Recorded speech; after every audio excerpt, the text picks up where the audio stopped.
Assalamualaikum warahmatullahi wabarakatuh. Assalamualaikum warahmatullahi wabarakatuh. Izin bertanya Buya, bagaimana kalau istri tidak mau menerima nafkah dari suami buat anak? Bagaimana menurut Buya? Mohon penjelasannya. Wassalamualaikum warahmatullahi wabarakatuh. Sebentar. Istri tidak mau menerima nafkah suami. Maksudnya pisah atau bagaimana nih? Tidak ada keterangan. Baik, biasanya.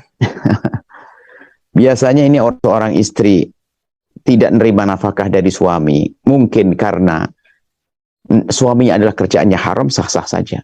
Pelajaran buat suami. Tapi tidak usah uring-uringan. Tapi tetap ingatkan suamiku, mohon maaf. Karena rizkimu masih haram, tolong jangan beri makan anak-anak. Itu hebat. Dan tolong abang sampai cari yang halal. Baru nanti boleh ngasih makan anak-anak. Sah. Ini yang pertama. Yang kedua adalah, mungkin dalam irama marah. Kalau irama marah, kemudian sang suami itu adalah memberikan rezeki yang halal, baik suami masih sambung atau suami sudah pisah. Misalnya sudah suami pisah, lalu dia ingin memberi nafkah kepada anak, Anda, wakil istri, nggak berhak untuk melarangnya. Akan tapi jika Anda khawatir bahwasanya nanti akan ada sesuatu, maka uang itu Anda simpan, Anda tabung. Suatu ketika, kalau ada apa-apa, katakan uangmu tidak aku pakai, ini loh. Jika ternyata orang itu baik, berikan kepada sang anak, itu haknya anak. Nah, karena apa? Jangan sampai, yang dikhawatirkan itu seorang ibu yang demikian itu biasanya karena terlanjur marah dengan ayahnya, diam-diam ingin memisahkan sang anak dari sang ayah, itu nggak boleh. Kita menemukan seorang ibu, memang dia punya rezeki dan sebagainya. Sampai marah-marah kepada anaknya, kamu jangan terima dari ayahmu pemberian apapun. Oh, nggak bisa semacam itu.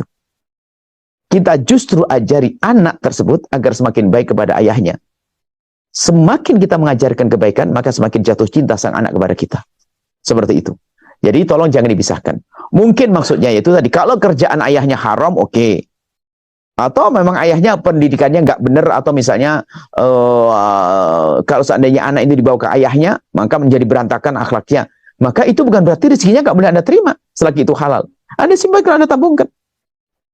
Nah, mungkin yang dikhawatirkan seorang istri adalah kalau anaknya tahu merasa dibiayai oleh ayahnya, nanti ke ayahnya. Oh, Anda nggak usah khawatir. Justru Anda sebagai seorang ibu akan sukses kalau ternyata anak Anda yang baik kepada Anda ini juga bisa baik dengan bapaknya yang biarpun meninggalkannya. Karena apa?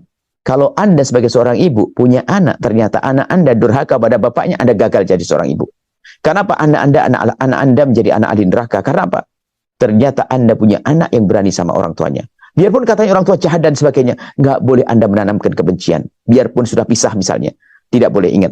Begitu sebaliknya seorang ayah. Jangan sekali-kali Anda menanamkan kebencian kepada anak Anda terhadap ibunya. Hati-hati, itu bahaya. Karena apa? Kalau anak sudah benci kepada ayahnya, nggak bisa bekti, benci kepada ibunya, nggak bisa bekti, apalagi sampai berbuat zalim, maka ketahuilah anak Anda menjadi anak ahli neraka. Berarti Anda gagal. Ini saja Allah.